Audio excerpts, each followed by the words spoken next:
Great morning and happy Easter to everyone. I was going to read something that I had written a long time ago, a few years ago, about Christ, since this is Easter. Christ manifests each day beyond the mind of limitations. The words in the mind of Christ come when we are in that stillness. Oh, blessed life. Oh, blessed death, where is your sting? In death is resurrection, and all dies to be reborn within this transient plane. People, ideations, ideals, plans, etc. all go through the cycles of birth, growth, maturity, death, and rebirth again and again, ever progressing forward. We're fortunate to be able to share that ever-present truth with those that are divine, that divine providence puts within our paths. It matters not whether I speak in terms of Advaita or in terms of the Christian mystic.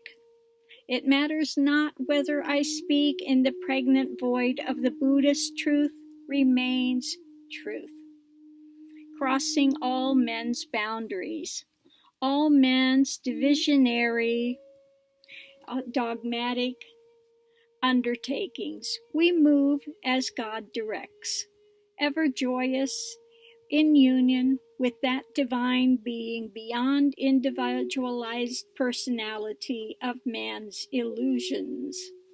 It's sad to see Christ limited to a religious persuasion, stuffed into a neat little package of do's and don'ts, a religious icon, and pushed into a dogmatic corner.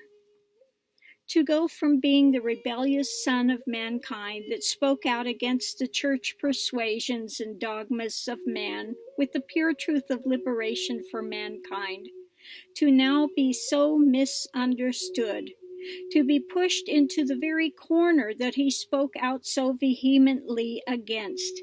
This is a sad state of affairs. So may we, my dear hearts, walk as a testimony to the liberation found within. The kingdom of heaven prevails. May we move in that kingdom on earth as it is. Love and blessings on this Easter morning. And since it's Easter morning, it's a good time to take a quick look at Christ and his message. What did he speak about? Number 1, love. To love one another. If one is truly coming from the heart, there will be no law against him. Love binds wounds, does not create them. Love is not mocking, arrogant, nor unkind. Love gives of itself without thought of reward. If I speak with the tongue of angels and have not love, I am as a sounding brass. So, a good indicator is, does it come from compassion and grace or not? Okay. Now, compassion and grace is not always syrupy sweet. Okay. So before one gets on that tirade, there were many times again that Christ did not appear compassionate, but it was compassion. Okay. Remember when he threw out the money changers out of the temple? Yeah.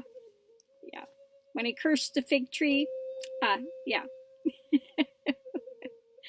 So before the naysayers come to my channel and say, point the finger, don't do it.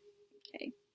Number 2, it is here now. He didn't speak of a far off heaven. He said heaven is at hand.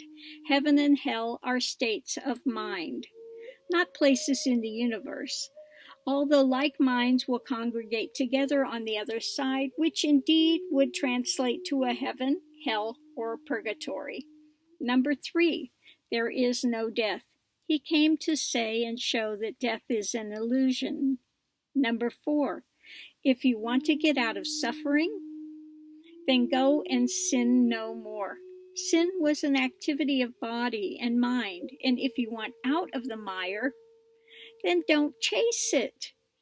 He said basically go and sin no more. In other words, drop it, walk away. Number 5, he hung out with the suffering. Why? He said the well have no need of a physician.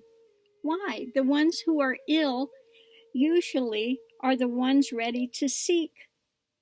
Those that think they already have it hear nothing, but they remain caught in their desires and pain, not willing to give up anything. They gather, then cling to the gathering. It creates a want for more, and the cycle is endless. They're always trying to fill a hole, and it only creates a deeper hole. Self-inquiry can show how the fallacy of the whole until only a whole, W-H-O-L-E, remains. Number 6, he showed a life of living truth and ethics with compassion. Number 7, he said, if you have seen me, you have seen the Father that sent me. In other words, I am the embodiment of that perfection. Love, compassion, honesty, ethics. But make no mistake, his words were not always honeyed. Although honest, they were not brutal, but on occasions he could cut right to the core and heart of it just as it was. Number 8, let the dead bury the dead. Now, what was that about? Those that are caught in their life will hear nothing, as it's useless. Basically, he said, don't go back to a useless situation of being caught. You come with me. There's a way out, but only if you have ears to hear and eyes to see. His message was that of liberation. Now, not in some far-off time. It was of love and surrender. It was of life, truth, compassion. He said, what I am, you are. What I have done, you can do. Anyone can come to God directly, as there is no separation, and this was clear, with also the statement of I and the Father are one. Self-realization is this one. Death leads to resurrection. It cannot be reborn from matter to spirit unless it first dies. In other words, completed man would be born of water and spirit. Self-realization is to be done while in the flesh. Death comes and rebirth to liberation, and one remains whole, no longer with a hole. Blessed Easter to all. Because these are simply basics and not word for word, but simply to get an overall feel. It's simply to refresh the feeling of the message that he was attempting to share. It's just as valid today as it was back then. So those, that come, I have many that come to my channel and try to say, you need to accept Christ. Christ loves you. Like they're going to teach me something about Christ. I think first they should find Christ in their own lives and worry about their walk rather than worrying about somebody else's. I assure you, I know Christ quite well, and I know the Father quite well that he was speaking of. Okay. So anyway, happy Easter to everyone. Remember, today is a day of resurrection, okay? The living, the time of the living. So let's all go forward. Thank you for tuning in and have a wonderful Easter Sunday.